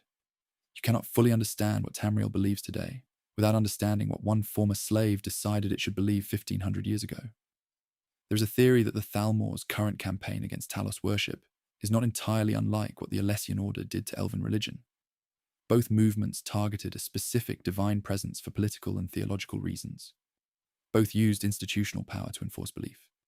Both left gaps in the record where something used to be. The Thalmor would reject this comparison strongly. But the shape of what they are doing, the erasure of a specific god from official faith, follows a pattern that Tamriel has seen before. History does not repeat, but it does find familiar shapes. Marek himself fades from the historical record not long after starting his movement. He appears, he speaks, he gathers followers, and then the texts stop mentioning him directly. What happened to him is not recorded. He may have died. He may have been removed by people who found his presence inconvenient once his usefulness was done. He may have simply walked away from the thing he started. The man who rewrote an empire's faith left almost no personal trace behind, just the doctrine, just the consequences, just the long, quiet shape of what he changed, still visible in the world today. Every official list of gods is also a list of gods someone decided to include. Every accepted history is also a record of what someone decided to leave out. The Elysian Order did not invent this. They just did it more completely than most. And in doing so, they showed something that is easy to forget about faith, about history, about the stories cultures tell themselves. The version that survives is not always the truest one. It is the one that someone with enough power decided should be the one that lasts. The temples stand in their current form. The 8 divines receive their prayers. And somewhere under all of it, in the space between what is remembered and what was removed, the older faith sits quiet, not entirely gone, just no longer spoken out loud. There are ideas in Elder Scrolls lore that take a moment to settle into, not because they are hard to understand in pieces, but because when you put the pieces together, something shifts. Tonight, we sit with one of those ideas, an idea about dreaming, about existing, about what it means to be real inside a world that might itself be a dream. Chime is a concept from Elder Scrolls lore that has no single clean definition. The closest way to say it simply is this: the mortal world is a dream. It is being dreamed by something older and larger than any god most people know. Every person, every tree, every stone in Skyrim exists as part of that dream. Chime is the moment a being inside the dream realizes this, realizes that they are not fully real in the way they thought they were. That everything around them, everything they have ever known, is the thought of something else. Most beings who reach this realization stop existing, because if nothing is real, the self dissolves. It has no ground to stand on. But Chim is not just the realization. It is surviving the realization. It is looking at the truth and choosing to remain anyway. Zero sum is what happens when the realization comes, but the will to stay does not. A being understands that they are a dream. They feel the ground go out from under them, and they cannot hold on. They do not die. Death is something that happens to beings who still exist. Zero-sum is the dissolution of existence itself. The being simply stops being real. Not their body, not just their mind. The whole fact of them, gone. Not to the void, not to Sovngarde, just gone. This is considered one of the quieter dangers in the deepest levels of Elder Scrolls cosmology. A risk so complete that most beings never know it is possible until it is already happening. Deep inside the oldest ideas in this world, something is always listening, patient and still, waiting to see whether you will hold on or let go. The walking ways are the 7 known paths to godhood in Elder Scrolls lore. Each one is a different method for a mortal, or any being, to step outside the normal limits of what they are. They include mantling, Chim, and several others described in Vivek's writings. Not all of them are fully understood, even within the lore. Some are described in language that resists simple reading. Some have only been attempted once. Some may only work under specific conditions that no longer exist. Together, they form a map of what is possible at the very far edge of existence, a set of doors that most beings never find, and fewer ever open. The tower is the symbol at the heart of Chim. When a being attempts Chim, they need something to hold on to. Something that says, I exist, even as everything around that statement falls away. The tower is that thing. It is the vertical line of the self, the single point that says, I am here, even when the dream says otherwise. In the language of Elder Scrolls cosmology, this is sometimes written simply as the letter I. One straight line, standing alone, the most basic possible statement of existence. Chim is the moment that line holds firm while everything else dissolves around it. The tower does not need to be large. It just needs to not fall. Vivek wrote about Chim in his 36 lessons. These are a series of texts you can find and read in the Elder Scrolls games. They are not easy reading. They are written in a way that moves between plain statement and something closer to poetry, without warning. Scholars inside the lore have argued about their meaning for centuries. Some believe the lessons are a genuine attempt to teach. Others believe they were written to be understood only by someone who already knows. What is clear is that Vivek had reached something through his long divine life, and the lessons are his attempt to describe it, using words that were not built to hold what he was trying to say. The night settles deeper. Words get quieter. Some things cannot be said in a straight line. They have to be said around the edges, slowly, until the shape becomes visible. Chim cannot be taught. This is one of the few things most lore scholars agree on. You cannot explain it to someone and have them achieve it. You cannot give someone the steps and watch them follow. The understanding has to arrive from inside. It has to be something the person reaches through their own experience of existing, their own confrontation with what they are and where they are. A teacher can point, a book can describe, but the moment itself has to belong entirely to the being going through it. This is why Chim is rare, not because the information is hidden, because the experience cannot be shared. It can only be lived. The Amaranth sits past Chim in Elder Scrolls cosmology. If Chim is surviving the realization that you are a dream, the Amaranth is something further still. It is the idea that a being who fully and completely realizes what it is, who holds the tower firm all the way to its final conclusion, can step outside the current dream entirely, not dissolve, not ascend within the existing structure, but begin dreaming their own existence, create a new world from the inside out. The Amaranth is described in Vivek's writings as the next thing, the thing after Chim. Whether any being has ever reached it is not confirmed in any lore text, but the description exists, which means someone thought it was possible. The relationship between Chim and the towers connects back to the structure of the world. The towers hold the mortal plane in place from the outside. Chim is the same idea from the inside. One being holding their own existence in place against the pressure of a reality that would dissolve them if it could. The tower outside anchors the world. The tower inside anchors the self. They work on the same principle at different scales. Some fans believe this is not a coincidence, that the towers were built as physical expressions of the same truth that Chim describes in personal terms. The world holds itself together the same way a self holds itself together, by refusing to let go. The Thalmor's interest in erasing certain divine presences connects to Chim in a way they would not want discussed openly. If Chim is real, If a mortal can survive the dissolution of the self and emerge as something divine, then mortality is not the trap the Thalmor believe it to be. Their entire theology rests on the idea that the mortal world is a mistake that should be undone. Chim says the opposite. It says that existing inside the dream, fully aware of what it is, and choosing to stay, that is not a failure.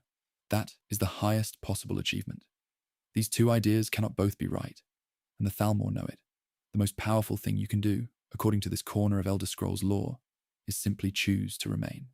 Not fight, not conquer, not ascend through power or war or the accumulation of anything. Just hold the line of yourself firm while everything around you tries to convince you that the line was never real. That quiet, steady refusal to dissolve is what Chime asks for. And it is, in the end, a strangely peaceful thing to reach for. The dream keeps dreaming. You keep being real inside it. And that is enough. You're still here. That is not nothing. In a world that is a dream, choosing to stay is the whole of it. Not every threat in Tamriel's history came with a battle cry or a war banner. Some came quietly, slowly, from across the sea, from a place most people had never heard of, carried by beings that most of Tamriel still does not fully understand. Tonight, we go to the edge of the known world, to a coral kingdom that no longer exists above the water, and to the thing it unleashed before it sank. The Slowed are not like anything else in Elder Scrolls lore. They are large, slow-moving beings that look something like slugs. They come from Thras, a group of coral islands southwest of Tamriel in the Abyssinian Sea. They move slowly in the physical world. They speak slowly. They think in a way that has no urgency in it at all. But do not let the slowness mislead you. The Slowed are patient in a way that most beings cannot manage. They plan across timescales that most people would not bother considering. What looks like slowness is actually a very long kind of speed. They're always moving towards something. It just takes them longer to get there than most threats do. The Slowed have always practiced necromancy, not as dark magic in the way most of Tamriel understands it, not as something forbidden or shameful. For the Slowed, working with the dead is simply practical. It is a philosophy built around the idea that death does not end a thing's usefulness. A body can still carry. A soul can still serve. The dead are a resource, the same as stone or wood or water. This is not cruelty in the Slowed's understanding. It is efficiency. They do not hate the beings they raise. They simply see no reason to waste what is still functional. This worldview made them some of the most capable necromancers in recorded history, and it made them very difficult to reason with on the subject of other people's lives. The sea between Tamriel and Thras is wide and quiet. It does not look like the place where the worst thing in recorded history began. It rarely does. The Thracian plague arrived in Tamriel in the First Era. It came from Thras. The Slowed sent it, released it deliberately into the world across the sea. It moved through populations the way water moves through cracks, slowly at first, then everywhere at once. By the time the full scale of it was clear, half the population of Tamriel was dead. Not weakened, not sick and recovering. Dead. Cities that had stood for centuries emptied out. Entire communities disappeared from the record, not because they were conquered, but because there was no one left to write the next entry. The Thracian plague is the single deadliest event in Tamriel's recorded history. Nothing else comes close. The nations of Tamriel did something after the plague that they had never done before and have not done since. They cooperated. Every major power, every kingdom, every hold, every group that normally spent its energy competing with the others, put that aside and built a fleet together. They called it the All Flags Navy. The name came from the flags of every nation flying together on the same ships. This fleet sailed southwest to Thras. They did not go to negotiate. They did not go to demand an explanation or an apology. They went to sink the islands, and they did. The coral formations of Thras were pulled beneath the sea. The kingdom that had sent the plague ceased to exist above the waterline. It is one of the few moments in Tamriel's history where everyone agreed on the same thing at the same time. The question of whether Thras was truly destroyed has never been fully settled. The islands sank. That much is recorded. But sinking islands does not necessarily mean killing everything that lived on them. The Slowed were already comfortable in water. Their coral structures extended into the sea floor as much as above it. Some lore texts suggest that the Slowed did not die when Thras sank. that they simply went deeper. That somewhere beneath the Abyssinian Sea, in the coral structures that still exist below the surface, the slowed continue, slowly, patiently, in no particular hurry. The stillness of deep water is different from any other stillness. It does not move the way surface water does. It just holds, cold and dark and very, very patient. Slowed psychology is worth understanding because it explains why they are considered so dangerous, even in small numbers. They do not feel fear the way most beings do. They do not feel urgency. They do not make decisions based on emotion. Every choice a slowed makes is based on a calculation of what produces the best outcome over the longest possible timeline. This means they do not panic. They do not overreact. They do not make the kind of mistakes that come from being frightened or angry. They simply assess, decide, and act. In a being capable of necromancy, working across centuries of planning, this combination of qualities produces something that is very difficult to defend against. The few accounts of slowed encountered after the sinking of Thras describe beings that did not seem particularly upset about what had happened to their home. One account describes a slowed who, when told that Thras had been destroyed, paused for a long moment and then asked a practical question about the questioner's purpose in sharing the information. No grief, no anger, just continued assessment. Whether this represents the true slowed emotional range, or whether the slowed simply express things in ways that look like absence to outside observers, is not something any current text fully answers.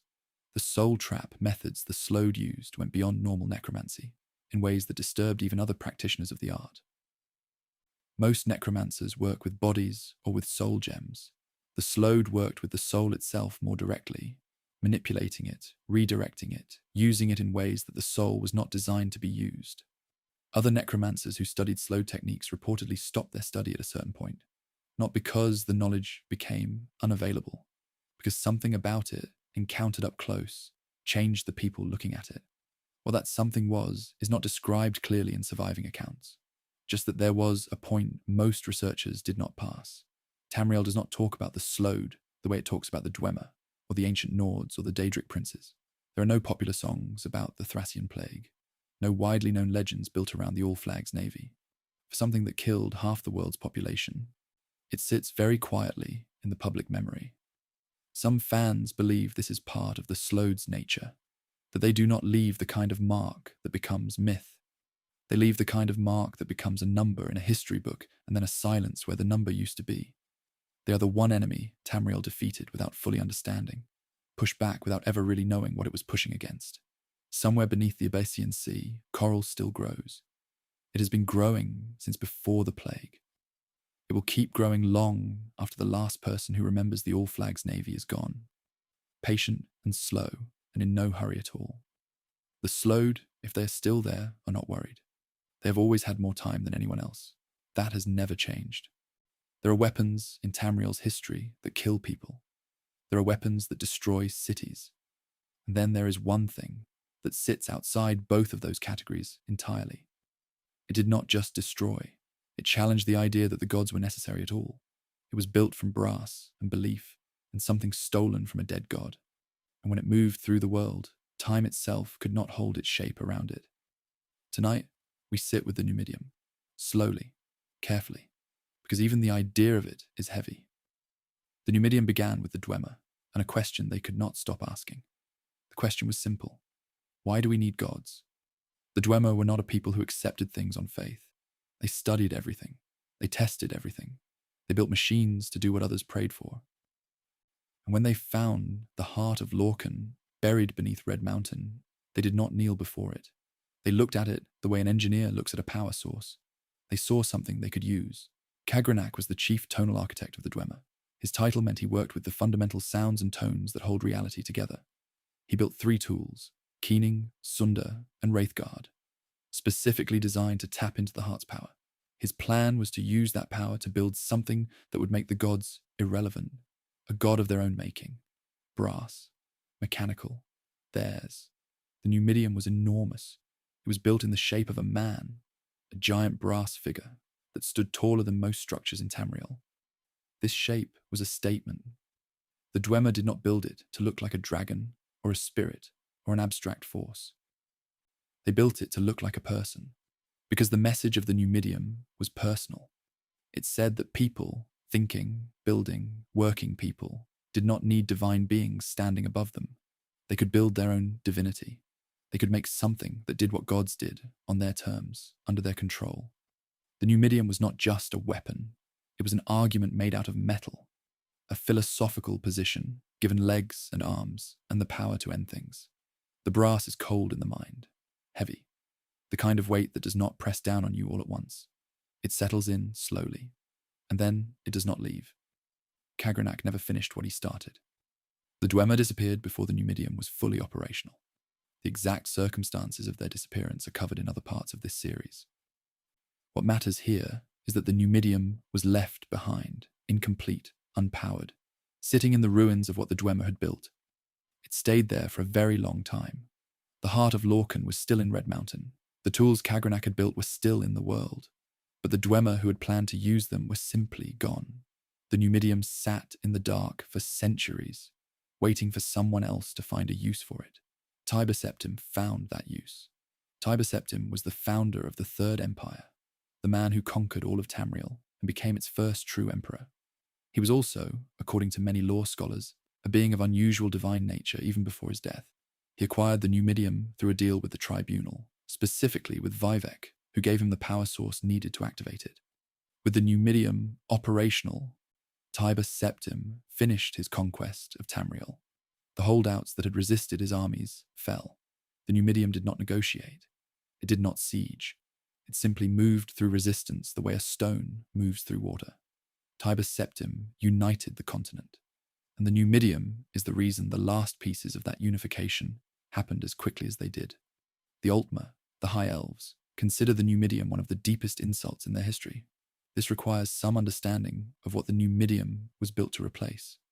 The Altmer traced their divine heritage back to the Oldmer, and before that to the Et'Ada, the original spirits that helped shape the world. Their entire spiritual identity is built on the idea that they are closer to the divine than other races, that their long lives and their magical ability reflect their proximity to something higher. The Numidium said that the divine could be built, that it was not a birthright or a heritage or something earned through closeness to the gods. It was engineering. The Altmer did not find this merely offensive. They found it a direct attack on the foundation of what they believed themselves to be. The wind changes. Something in the air feels different, like the world just shifted 1 degree and has not settled back yet. The warp in the west is one of the most unusual events in Elder Scrolls history. It happened in the Third Era, in the region of Iliac Bay, the area around High Rock, Hammerfell, and parts of the surrounding land. Several groups all obtained a powerful artifact called the Totem of Tiber Septim at around the same time. The totem could control the Numidium, and in a period of time that the historical record describes as only a few hours, every one of these groups used it. The Numidium was activated by multiple parties in multiple places simultaneously. And because the Numidium bends reality simply by operating, time broke. All the outcomes happened at once. Every group won. Every group lost. Every possible result of those activations exists in the historical record as having actually occurred. Scholars call this a dragon break, a moment when the dragon, the metaphor Elder Scrolls uses for linear time, stopped moving in one direction and shattered into every direction at once. Living through a dragon break is something the lore describes in ways that are hard to hold on to. People who are present report experiencing multiple versions of events, making choices they also did not make, being in places they were also not in. The internal experience of it is described as something like dreaming while awake, where the logic of sequence stops applying and everything that could have happened becomes something that did happen. When time repaired itself and linear sequence resumed, most people retained only fragments, contradictory memories, a sense that something had happened that could not be explained by any single version of events. The warp in the west left the political map of the Iliac Bay completely changed, and no clear account of how that change happened survived in any form that does not contradict itself. There is a broader point the Numidium makes about the nature of dragon breaks that is worth sitting with. Dragon breaks are connected to time instability, to moments when the normal flow of cause and effect gets disrupted. The Numidium causes this disruption simply by existing and operating. This is because it was built on a power source, the heart of Lorcan, that does not belong to the mortal world in a normal way. The heart is divine, pre-creation. It operates outside the rules that hold time in its usual shape. When you build a machine around a power source like that and then run the machine does not follow the same rules as everything else. Time bends around it. And when the bending gets severe enough, time breaks. Some fans believe the Numidium is not fully gone. The official historical record says it was destroyed, that the events of the warp in the West ended it. But the Numidium has been destroyed before and has come back. Its plans have been interrupted before and have been resumed. It is made from brass and divine power, and the most determined philosophical statement the Dwemer ever made. Things built with that much intent tend to leave traces, pieces, echoes. Some lore texts hint at components still existing somewhere in the world. Whether anyone in the current era could reassemble them, or would want to, is a different question. But the idea of the Numidium does not feel like the idea of something fully finished. What the Numidium ultimately represents is a question that Elder Scrolls lore does not answer cleanly. Was it a triumph of mortal ambition, proof that thinking beings could build something divine? Or was it a warning, proof that reaching for divinity through force and engineering produces something unstable, something that breaks the world around it, something that no one can fully control? The Dwemer who built it are gone. The empire that used it is changed. The time it broke has been repaired, imperfectly. The Altmer who hated it still hate what it stood for. The Numidium moved through history like something that did not belong in history. And the marks it left are still there if you know where to look, in the gaps, in the contradictions, in the places where the record does not quite add up. A machine built to replace the gods, run by a power that never belonged to any machine, used by men who wanted to finish what a dead civilization started. It cracked time. It rewrote a region. It ended and did not end. Some things leave a mark, not by lasting, but by passing through. The Numidium passed through the world, like a thought too large for the mind that held it. And the world has been slightly different ever since. Most people in Skyrim think they know what the Thalmor want. An empire, elven rule, the ban on Talos worship enforced across every province. These things are real, but they are not the full picture. Underneath the politics and the war and the white robes and the cold manner of every Thalmor agent you meet in the game, and there is something older. A belief so large and so strange that most people would not recognize it as a political goal at all. Tonight we sit with what the Thalmor actually want, and why it is not what most players think. The Altmer believe that mortality is a mistake, not a condition, not a natural state. A mistake, something that was done to them against their will by a being who had no right to do it. That being is Lorcan. In Altmeri theology, the elves were once something closer to divine. They existed in a state before the mortal world, before flesh, before time, before the kind of existence that ends in death. Lorcan convinced the other spirits to help him build the mortal world, and in doing so, he pulled the elven ancestors down from what they were into what they became: mortal, finite, trapped in bodies that age and fail.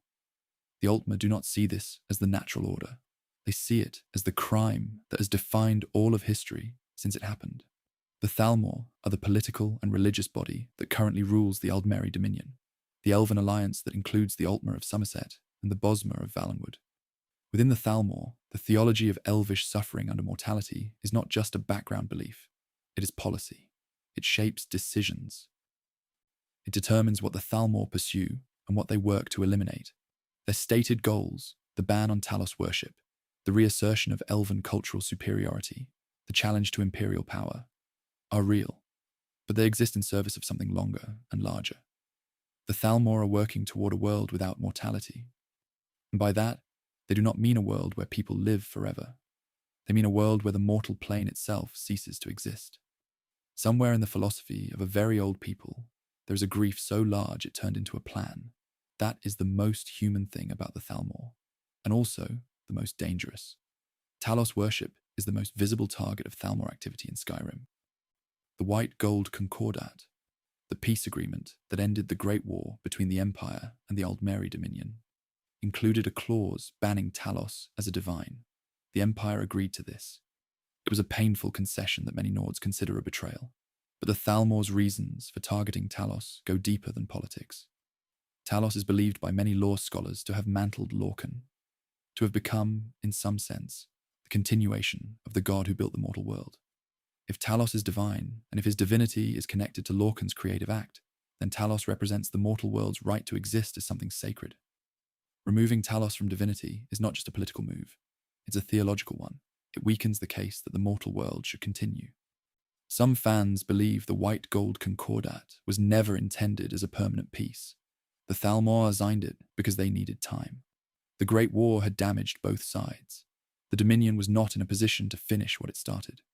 The Concordat gave them space to recover, rebuild, and continue working toward their longer goals without the disruption of open warfare. The Empire, weakened and desperate for peace, accepted terms that the Thalmor knew would be humiliating enough to cause internal fractures. The Stormcloak Rebellion, the civil war that tears Skyrim apart during the events of the game, is something the Thalmor are happy to let continue. A divided empire serves their purposes. A Skyrim at war with itself is a Skyrim not watching what the Dominion is doing in the meantime. There is a division inside the Thalmor that the game hints at but does not fully explore. Not every Thalmor agent believes in the theological end goal. Some are simply soldiers doing a job. Some are administrators managing a large political body. Some genuinely believe in elven cultural superiority without caring much about the metaphysics behind it. But the core of the organization, the true believers who shape policy and direct the larger plan, hold to the idea that the mortal world is something to be ended. These are the ones who make the decisions that matter, and their goal is not power in the normal sense. It is something they would describe as liberation, a return to what the elves were before Lorcan's act changed everything. The night holds something that takes a moment to name, not fear, not danger.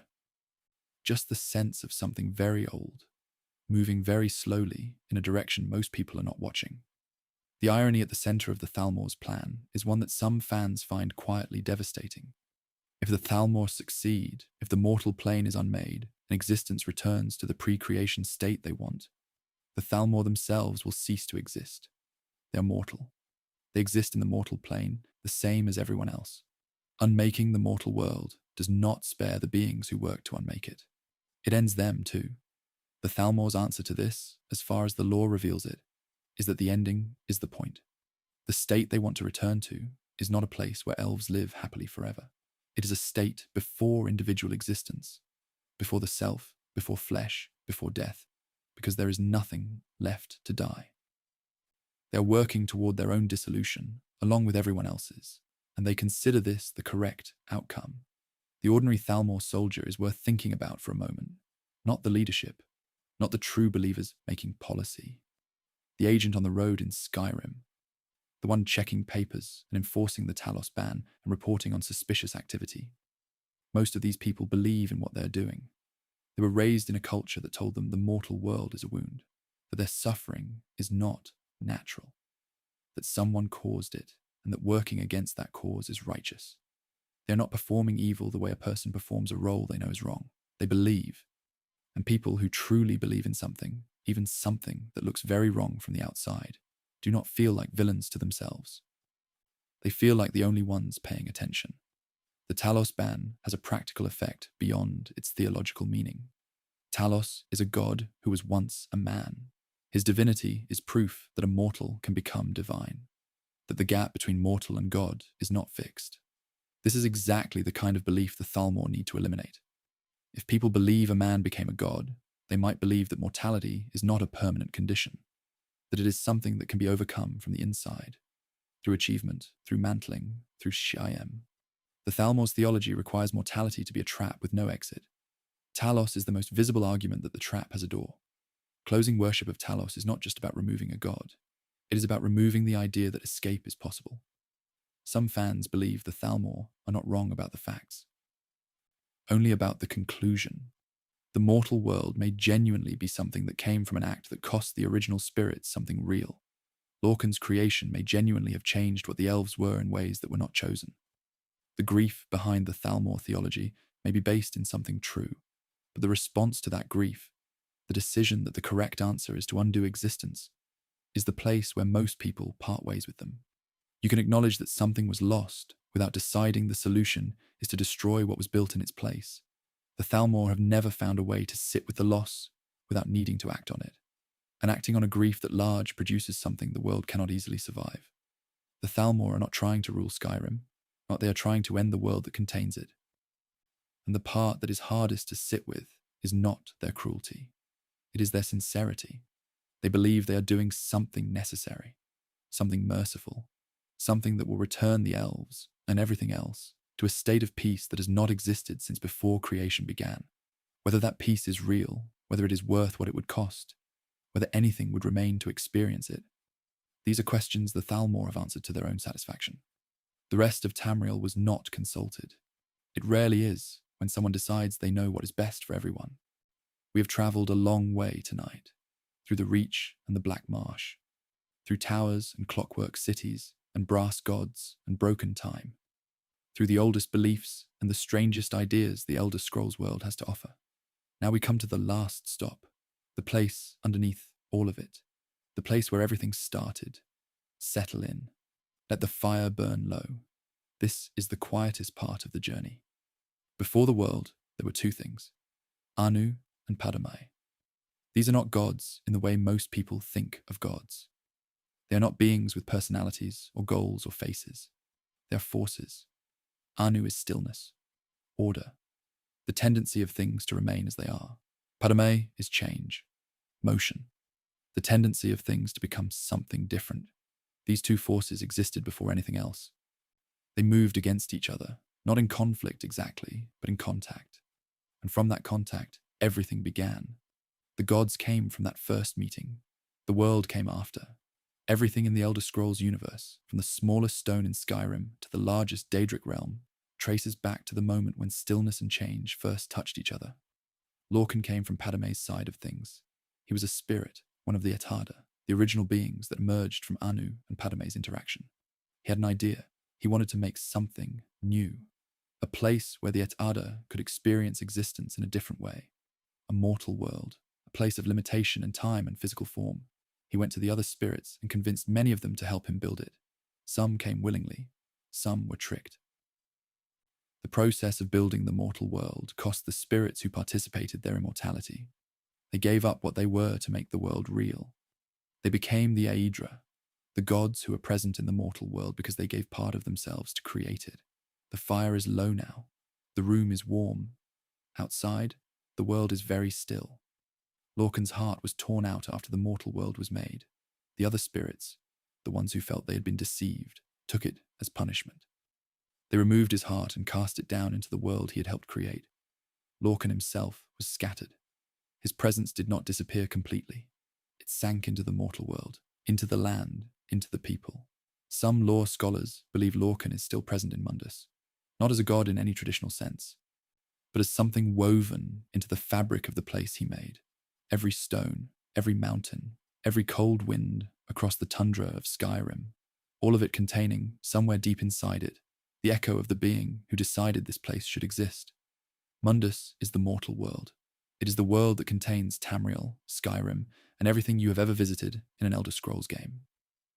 In the deepest layer of Elder Scrolls cosmology, Mundus is described as a dream, not a metaphor for a dream, an actual dream, being dreamed by Anu, the force of stillness, in a state that exists outside of time and form.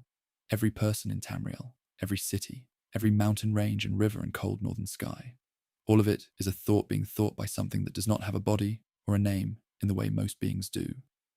This idea sits quietly under everything else in the lore. It does not change how the world feels from the inside, but it changes how the world looks when you step back far enough to see its edges. A kalpa is a full cosmic cycle. It has a beginning.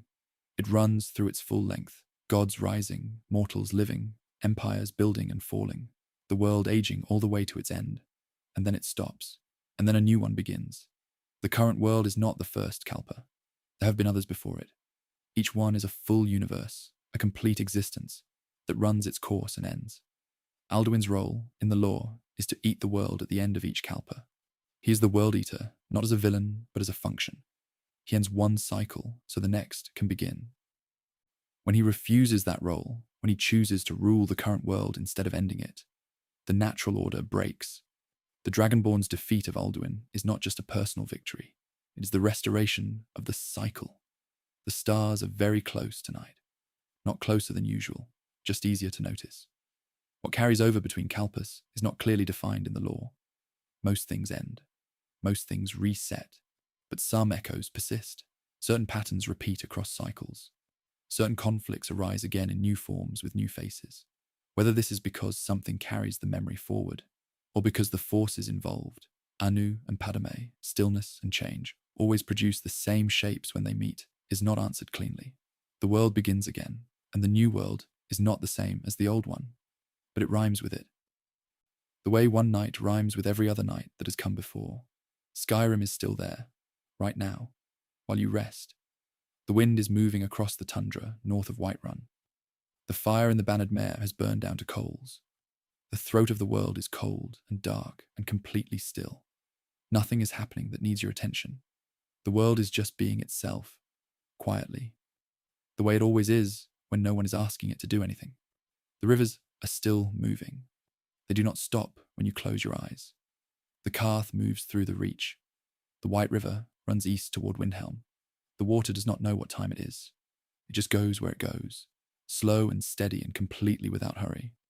The stars are crossing the sky the way they always do. The same stars that the ancient Nords watched. The same stars that the Dwemer studied before they were gone. The same stars that have been crossing that same sky since before anyone was there to look up at them. They will keep crossing after tonight, after every night, patient and silent and exactly where they should be. Somewhere a fire is still burning, in a keep, in a farmhouse, in a small camp somewhere in the rift, where someone built something warm against the dark. The fire does not know it is in a dream, it just burns, and that is enough. That has always been enough. The world keeps breathing, long and slow. The same breath it has been breathing since Lorcan first made it possible for anything to breathe at all, in and out, in and out. The mountains hold still, the trees hold still, the snow on the high peaks holds still. Everything is exactly where it was when you first arrived in this world, and it will be there when you come back. You do not have to go anywhere tonight. The roads are quiet. The dragons are not flying. The war is somewhere far away, in a part of the map you do not have to visit right now. There is nothing that needs doing, nothing that cannot wait. Just the world, still and warm and patient, the way it always is at this hour. Skyrim is waiting for you. It always is. It does not mind that you are tired. It does not mind that you are drifting. It has been here for thousands of years. It will be here in the morning. Just close your eyes. Let the fire burn low. Let the wind move over the tundra without you for a while.